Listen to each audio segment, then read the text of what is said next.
Wassalamualaikum warahmatullahi wabarakatuh. Salatu wassalamu ala Rasulillah wa ala alihi wa sahbihi wa mawalah. Rabbi shrah li sadri wa yassir li amri wa hlul min lisani yafqahu qawli.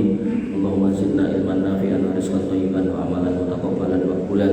Allahumma faqihna fid din wa 'allimna ta'wilan wa ba'du. Bapak Ibu yang dirahmati Allah Subhanahu wa taala, alhamdulillah puji syukur kita haturkan kehadirat Allah atas semua limpahan nikmat yang kita terima, wabil khusus nikmat iman, nikmat hujan. Maka ketika Allah berikan hujan, maka kita nggak boleh kemudian memarah-marah kepada hujan. Karena adapun hujan membuat banjir, maka kita harusnya introspeksi, jangan-jangan selokannya mampet, sampahnya numpuk, bukan menyalahkan hujan, karena hujan itu adalah rahmat dari Allah Subhanahu wa taala. Dan pada malam hari ini, sebagaimana yang saya sampaikan tadi pagi, kita membahas tentang kedzaliman, yaitu sebuah perkara yang kemudian sebagian orang niku kadang menyepelekan sehingga dia merasa semuanya baik-baik saja ketika sudah tertib yang sholat, sudah naik haji, sudah umroh, mendolimi orang bermasalah. Maka ternyata agama kita menjelaskan atau menyampaikan hal yang sebaliknya. Allah menegaskan pada Quran surat Al-A'raf ayat 196, wa rahmati wasi'at kulla syai'. Rahmatku meliputi segala sesuatu. Jadi dalam semua urusan Allah memberikan rahmat di dalamnya. Ada kasih sayang Allah Subhanahu wa taala di dalamnya. Sehingga Nabi SAW menegaskan pada hadis riwayat Imam Muslim, ini haramul dzulma 'ala nafsi wa ja'altuhu bainakum haraman fala tadzalamu. Ini hadis qudsi. Allah mengatakan bahwasanya aku mengharamkan kedzaliman atas diriku. Berarti Allah nggak ingin mendolimi siapapun dari hambanya. Kemudian wa ja'altuhu bainakum haraman, dan aku menjadikan kedzaliman itu haram buat kamu kepada yang lainnya. Fala tadzalamu, jangan saling mendolimi. Jadi Allah itu maha rahmat pada segala sesuatu, dan Allah nggak ingin mendolimi siapapun dan nggak akan mendolimi siapapun. Maka Allah juga nggak ingin melihat hambanya mendolimi orang lain. Nah, Bapak Ibu yang dirahmati oleh Allah Subhanahu wa taala. Tapi sebaliknya, Allah juga mengabarkan bahwasanya kebanyakan manusia itu doluman jahulan. Allah berfirman pada Quran surat Al-Ahzab, inna aradna al-amanata 'ala samawati wal ardi wal jibal. Yang namanya amanah itu kami tawarkan kepada langit, bumi dan gunung. Fa abaina ayyahmilnaha. Tiga makhluk Allah itu, bumi, gunung dan langit, gak mau memikulnya. Wa asfaqna minha, dan merasa keberatan kalau suruh membawa amanah itu. Wa hamalaha al-insan, tapi manusia justru menyodorkan diri. Innahu kana dzaluman jahulan. Padahal manusia itu kebanyakannya dolim dan jahulan, bodoh. Bapak Ibu yang dirahmati oleh Allah Subhanahu wa taala. Kemudian Nabi sallallahu alaihi wasallam mengabarkan tentang orang-orang yang doluman jahulan, orang-orang yang dolim lagi bodoh. Bodoh dalam artian bukan bodoh es teh rapayu boten, tapi bodoh karena tidak ngerti kenapa kok mendolimi orang itu menyebabkan rugi. Nabi bersabda, atadruna mal muflis? Tahu nggak kamu siapa orang yang bangkrut? Qalu, para sahabat mencoba menjawab dengan mengatakan, al-muflisu fina man la dirham lahu wa la mata'. Orang yang bangkrut di antara kita adalah orang yang ranti ditur ya ranti bondo. Enten biaya sing ditekes mboten enten ning sawah akeh. Niki sawah yo ora duwe, omah saya ora duwe, duit napa meleh. Faqala, kata Nabi sallallahu alaihi wasallam, innal muflisa min ummati, sesungguhnya orang bangkrut dari umatku. Bukan sing itu tadi, tapi apa? Ya'ti yaumul qiyamah bi sholatin wa siyamin. Dia datang pada hari kiamat dengan pahala sholat dan puasa, wa zakatin, dan pahala zakat. Berarti ini wong tertib sholat, tertib poso, bahkan bayar zakat. Berarti wong duwe duit. Tapi apa yang terjadi? Wa ya'ti qad syatama hada. Dia begitu datang, dia membawa dosa mencaci maki orang. Kemudian wa qadha fahada, dan dia menuduh orang. Jadi bar goblok-gobloknya terus nuduh. Niki nek nawa untungnya elek wong ayu dadi niko nuduh niku berarti kan. Wa akala malah hada, dan kemudian memakan harta orang lain dengan cara yang tidak benar, ngetung-tung suap gitu kan. Pasti tekoi iki sing ngekeki sapa Gus, jawabane ini dari pengusaha ini, padahal dia niku tim sukses. Wasafaka bahada, bahkan dia menumpahkan darah orang lain, wa bahada, dan memukul orang lain. Kemudian fayu'ta hada min hasanati, kemudian kebaikannya didatangkan, diambil dikasihkan kepada orang yang didolimi, wa hada min hasanati, dan ini adalah kebaikannya. Terus fa'in faniyat hasanatu, kalau kebaikannya sudah habis, digunakan atau diberikan kepada orang yang didolimi tadi, maka qabla ayyudoma alaihi ukhida min khotoyah, ternyata yang didolimi niku saking oke, jadi omongannya niku atau mungkin perbuatannya itu atau mungkin korupsinya itu ternyata melukai banyak orang satu tok tapi banyak orang, maka yang terjadi setelah pahalanya habis, maka dosa orang-orang yang didolimi diambil dan ditransfer kepada si pelaku kedoliman ini. Faturihat alaih summa turiha finnar, kemudian dilemparkan kepadanya dosa-dosa itu, lalu beratlah timbangan dosanya dan dia akhirnya dilemparkan ke dalam neraka. Bapak Ibu yang dirahmati oleh Allah Subhanahu wa taala, inilah orang bangkrut versi Nabi Muhammad SAW, yang tentu itu adalah satu hal yang paling benar dan paling baik. Kemudian dalam riwayat yang lain, Nabi SAW bersabda, ya ayuhan nas, wahai manusia, iyyakum wadzulma, jangan kamu saling mendolimi, jangan kamu berbuat dolim. Fa inna dzulma dzulumatu yaumal qiyamah, karena yang namanya kedoliman itu akan menjadi kegelapan pada hari kiamat. Padahal ketika kita berjalan nanti di sirat, kita membutuhkan cahaya. Kenapa kita butuh cahaya? Karena yang namanya sirat itu wis cilik, lunyu, tur marai kepleset, digoyang-goyang, terus ditambahi enten cantolane sing narik-narik gitu kan. Maka kita butuh yang namanya cahaya agar pijakan kaki kita itu mboten kleru, mboten kepleset. Maka kalau kemudian orang ini membuat kedoliman, maka akan menghadirkan kegelapan pada hari kiamat. Bapak Ibu yang dirahmati oleh Allah Subhanahu wa taala, kemudian Nabi mengatakan tentang pembagian kedoliman. Nabi bersabda, ad-dulmu salah satu, dolim kuwi enek telu, fadulmun la yaghfirullah. Yang pertama, dolim yang tidak diampuni oleh Allah. Kemudian yang kedua, wadulmu yaghfiruhu, yaitu kedoliman yang Allah akan mengampuninya. Kemudian yang ketiga, wadulmun la yakruhu, yaitu kedoliman yang Allah enggak akan membiarkannya. Jadi kedoliman yang Allah enggak akan mengampuni. Jadi enggak ada ampunan kalau dosanya dibawa mati. Kemudian yang kedua, kedoliman yang kalau dosanya dibawa mati Allah masih mungkin mengampuni. Kemudian yang ketiga, kedoliman yang enggak akan Allah biarkan. Artinya kalau enggak diselesaikan di dunia hitungannya, Allah enggak akan biarkan. Nah, maka Nabi menjelaskan lagi, fa'amadul mulladhi la yaghfiruhullah fasyirku. Maka kedoliman yang Allah enggak akan pernah ampuni itu kesyirikan. Sehingga orang yang mati membawa dosa kesyirikan, dosanya enggak akan pernah bisa diampuni. Dan ini ditegaskan di dalam Quran surat An-Nisa ayat 48, innallaha la yaghfiru ayyushraka bihi wa yaghfiru ma duna dzalika liman yasha. Allah enggak akan mengampuni dosa selain syirik, tapi dosa selain kesyirikan Allah bisa mengampuni, dan itu kepada orang yang dikehendaki. Siapa orang yang dikehendaki? Orang yang enggak pernah pamer dosa. Makanya Nabi mengatakan, kullu ummati mu'afan illa al-mujaharah. Setiap umatku itu akan diampuni kecuali orang sing gaene pamer dosa. Anake gede tuwa, orang ngerti Pak Embian yang sapa, ngono dadak diceritani. Pak Embian yang ngono kae. Itu mboten perlu, mboten usah. Nah, maka yang pertama yang enggak akan diampuni adalah kesyirikan. Makanya ngapunten panjenengan yang dulu pernah nguri-uri ngoten niku, mumpung kelingan, mumpung masih diberi umur panjang, ditobati, diperbaiki. Yang punya penganggon-penganggon sing enten isine kodam gendang dicopot, dibuang, nek saged diceklek, nek saged diobong, nek enten buntelane saged diora-arik, diuncalke ten undi kali nggih entuk, diobong nggih entuk gitu kan. Nek gadah gaman-gaman tombak segala macam sing enten isine, nah niku gendang dimusnahkan. Nopo kemudian gambar-gambar tertentu, raja-raja tertentu niku gendang dicopoti kabeh. Karena itu nanti kalau kemudian dibawa mati, dosanya enggak ada ampunan.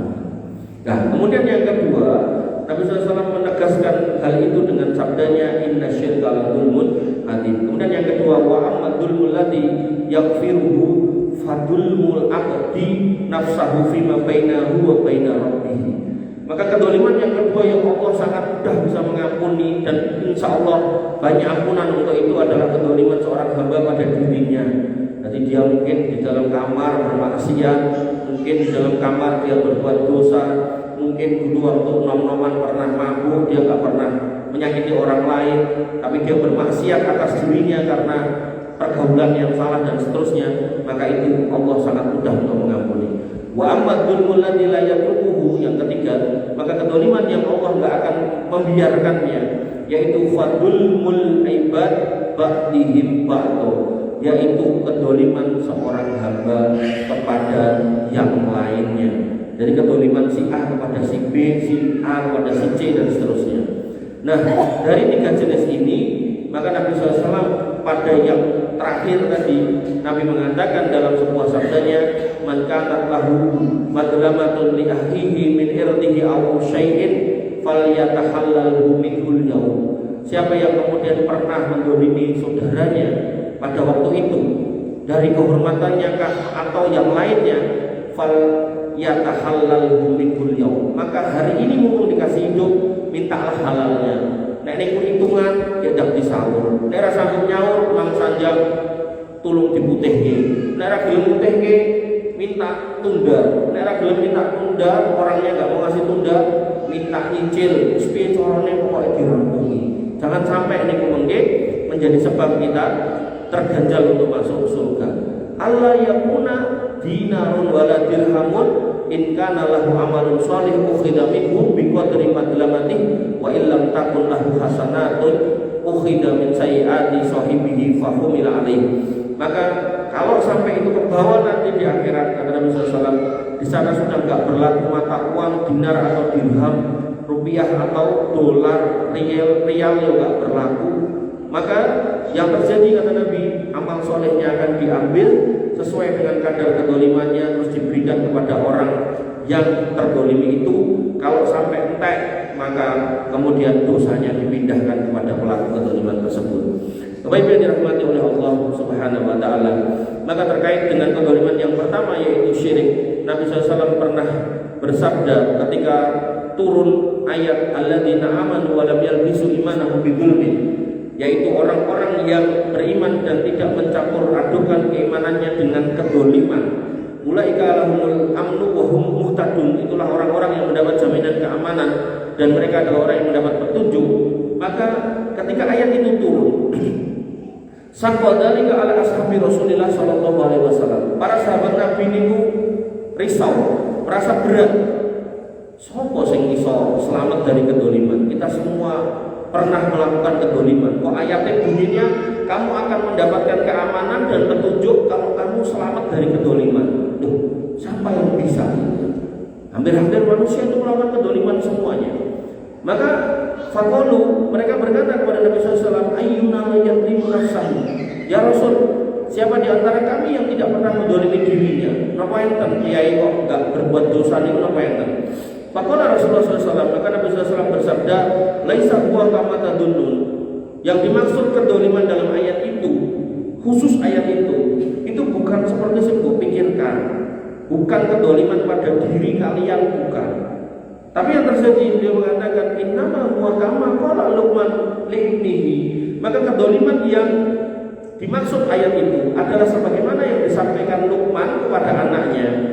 Beliau mengatakan dalam Quran surat Luqman, ya bunayya la tusyrik billah inna syirka la dzulmun adzim. Wahai anakku, jangan kau persekutukan Allah, karena syirik itu adalah kedoliman yang sangat besar. Jadi ayat tadi, makna kedoliman yang dimaksud pada ayat itu adalah orang-orang yang beriman dan selamat dari kesyirikan. Mereka akan mendapatkan keamanan dan petunjuk. Sehingga itu konteksnya adalah orang yang ingin selamat di akhirat dengan keselamatan yang sebenar-benarnya, maka dia harus membersihkan dirinya dari kesyirikan. Niku. Kemudian kedoliman yang kedua terkait kedoliman pada diri kita sendiri. Allah mengatakan wa ma dhalamuna walakin kanu anfusahum yadlimun. Hakikatnya mereka itu tidak bisa menyakiti kami. Allah tidak bisa mendolimi kami.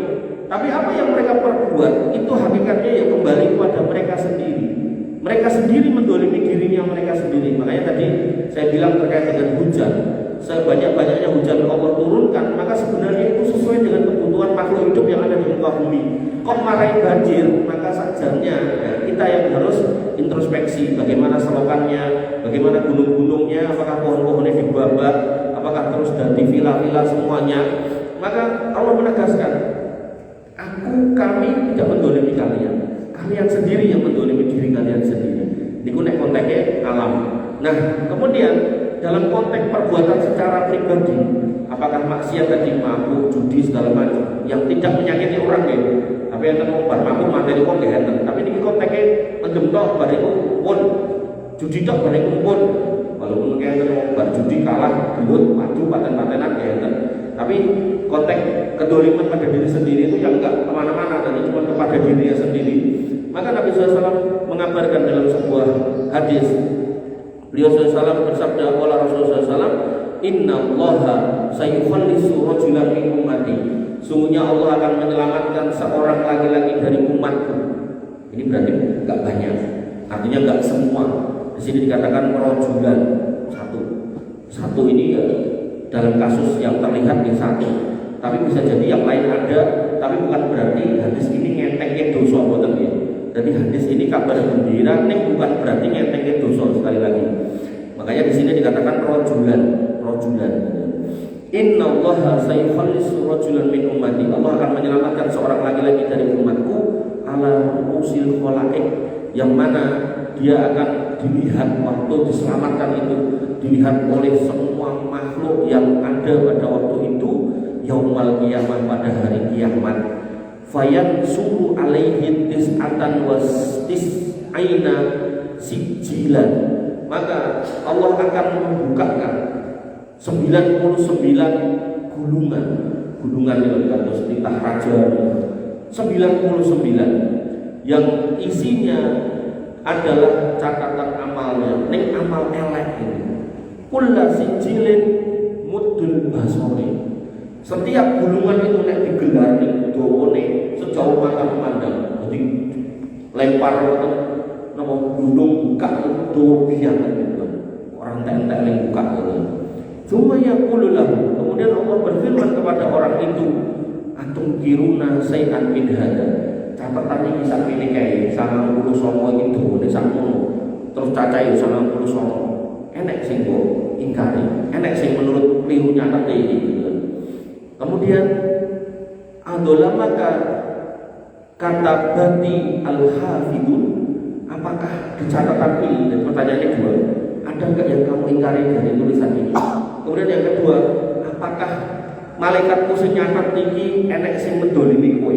Maksudnya mungkin ditulis mendemnya mau segelas ini ditulis sak botol kalau apa enek tulisan sing kleru saka kabeh ini. Nah, kemudian dia mengatakan fayaqul la ya rabbi, ndak wahai Allah, ya Rabb, ndak. Fayaqul, Allah kemudian berfirman lagi kepada orang ini, afalaka udrun aw hasanatun. Kira-kira kowe duwe udur ora nek nglakoni iki? Kok kowe nyolong iki kira-kira enek udur ora? Atau kowe kok dadak judi bareng iki kowe enek udur ora? Barangkali kowe bener-beneran duit tenan terus piye carane gitu kan. Kira-kira enek ora? Atau enek amal baik sing liya sing iso busek iki. Kemudian laki-laki itu mengatakan fayuhatu ar-rajulu wa yaqul, laki-laki itu pun diam mikir. Kemudian dia berkata, la ya Rabbi, enggak ada wahai Allah. Jadi dia benar-benar pun semeleh-seleh orang selak gitu. Pokoknya orang ngeles. Tentunya mungkin tidak kok ngoten ngeles. Nek ten mriku mboten. Fayaqulu, kemudian Allah berfirman, bala orang innalaka indana hasanatan. Jadi orang itu ketika ditanya, kowe kebaikan orang, mboten. Wede utur orang ngoten. Kata Allah, bala orang-orang. Innalaka indana hasanatan. Kowe di mata kami punya satu kebaikan. Hasanatan itu siji tok. Punya satu kebaikan. Padahal dosane wau saking 89 gulungan. Gulungannya digelar panjangnya sepanjang sejauh mata memandang. Dan ini gulungannya gobiakan. Tulisannya kan bentuk kayak biakan. Kita nulis nomor itu sak lembar rapat itu bisa pirang ratus kata Mas Danang. Ayo, makanya ini gelar ngoten sejauh mata memandang dan tulisannya kan kayak biakan. Tulisannya wis ra karuan. Nah, tapi Allah mengatakan orang enek satu kebaikan. Wa innahu la dulma alaikal yaum. Terus tak kandel. Dino iki kowe ra ditolong. Tenang wae. Tenang wae. Fayahruju lahu bitawatan fiha. Kemudian Allah mengeluarkan satu kartu. Ada kartu. Ini juga bukan dalil untuk main premi gitu, betul. Kartu tok kartu. Fiha di dalamnya tertulis asyhadu alla ilaha illallah wa asyhadu anna muhammadan abduhu wa rasuluh. Syahadat. Ini syahadat yang benar-benar dia pahami. Bahwasanya ketika dia bersyahadat asyhadu alla ilaha illallah ya dia orang syirik. Begitu dia bersyahadat asyhadu anna muhammadan abduhu wa rasuluh ya dia tidak berbuat bid'ah, dia tidak berbuat yang aneh-aneh gitu. Jadi dia mengucapkan itu di atas ilmu dan dia memahami itu di atas ilmu dan dia mengamalkan itu juga di atas ilmu. Makanya pentingnya majelis ilmu atau nih Pak. Jadi nggak cuma tahlil tok tapi benar-benar ngerti tahlil itu apa. Aneh terbiaya baru terus gawe saja dibuat nih sawah. Bahkan saja ini saat dulu dibuat ditungani se, diwacake al-fatihah se, kayak syahadat se. Artinya kalau benar-benar paham nggak melakukan ini. Kemudian fayaqul Allah kemudian berfirman, uhdur wasnaka di timbangan ikan nekaknya. Fayaqul dia pun berkata, ya Rabbi mahadil bitokoh ma'ahali asyijilan. Niki gulungan niki 99 sak pirang-pirang. Dari sisi jumlahnya sokeh banget. Niki kartu siji tok tim. Terus ini tidak dibandingkan dengan boten sebanding. Jadi uangnya niki pun wis manut terus ajeng dihapake pun manut karena sudah sudah pol-polan ning donya biyen. Kemudian fayaqul dan Allah berfirman, innaka la tudlam. Tenang wae, kowe ora ditolimi, tenang wae. Tetap kudu ditimbang. Makanya pentingnya dengan paham bedone hisab kalih mizan niku penting niku. Bahwasanya terhisab niku orang dituduhke amale sing elek ya akeh, amale apik ya akeh. Nek wong amale akeh rumangsane sangune nang surga akeh kan ngoten to. Amale wonge elek akeh rumangsane bakal nyemplung neraka rumangsane. Tapi begitu ditimbang, nah timbang inilah yang kemudian menegakkan keadilan. Karena bisa jadi orang yang amale akeh ini ternyata kotor, ada juga orang yang dosane akeh ternyata bisa ditebus dengan ini gitu kan. Maka kemudian Allah mengatakan fatudu perawi ini kemudian mengatakan fatudu as-sijila dan bersabda fatudu as-sijila fi kifatin, timbangannya atau timbangan emas itu ada daun timbangannya ngoten niku. Kemudian catatan 99 niku sing gedhe jalan itu dicekek. Lho, jomplang niki sik tahunan. Wal bitaqatu fi kifatin. Kemudian kartunya satu tok tulisannya asyhadu alla ilaha illallah wa asyhadu anna muhammadan abduhu wa rasuluh, dicekek daun timbangan yang satunya dicekek meniki. Kemudian fatal syatis sijillah. Maka yang namanya catatan dosa sak pirang-pirang niki wau kemudian menjadi ringan, enteng. Wa saqulatil bitokoh kartu yang satu tok tertulis asyhadu alla ilaha illallah wa asyhadu anna muhammadan abduhu wa rasuluh menjadi berat. Nanti dalam riwayat yang lain begitu ditaruh ini sampai pecah lagi. Faqala kemudian Nabi SAW bersabda, fala yaqulu ismullahi syai'un. Maka tidak ada yang lebih berat daripada nama Allah pada waktu itu. Tentu sekali lagi saya ulangi, nama Allah di sini diucapkan dengan penuh pemahaman. Jadi nggak cuma ngomong tok, tapi benar-benar ngerti itu apa. Makanya saking ngertinya itu apa, Abu Thalib niku wegah ngucap, padahal ketika dia sekarat dan kersa ngucap niku selamat, padahal ngucap niku mboten bayar, mboten ketoke napa-napa. Ngomong man sanjang la ilaha illallah, mengkene jenengan pun ngendikan, mengkene jenengan sedo teng akhirat kula tak ngendikan marang Gusti Allah nek jenengan niku pun lebet Islam pun beriman, wajib laka bihi Allah tak dadeke hujah di hadapan Allah. Kan penak jadi ngomong tok ora perlu ngomong ora perlu salat, ora perlu haji, ora perlu umrah, ora perlu jihad, tapi boten kersa karena dia ngerti.